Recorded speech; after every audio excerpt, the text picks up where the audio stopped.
పట్టుకున్నావు. రెండో కాకు మధ్యలో పెట్టు. మళ్ళీ ఆయనకి ఇయ్యద్దు. 15, 14. ఆయన గీక్కుండి నాకు. ఓకే ఆయన గీక్కుంటాడు.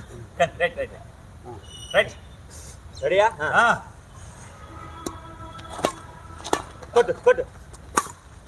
అది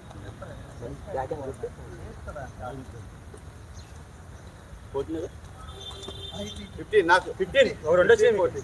సరే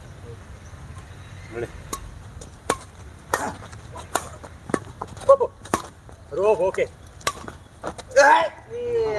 వెళ్ళట్లే ముందు మరి పడతాడా బ్యాగ్ పడతాడా? బ్యాగ్ కాదు ముందు యాంగిల్ అర్థమైపోతుంది.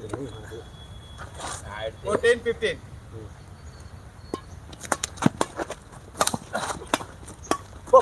ఎక్కడున్నావు? ఆడ నా కాకు. అరే నై కాక ఆడినాను కాదబ్బా నువ్వు.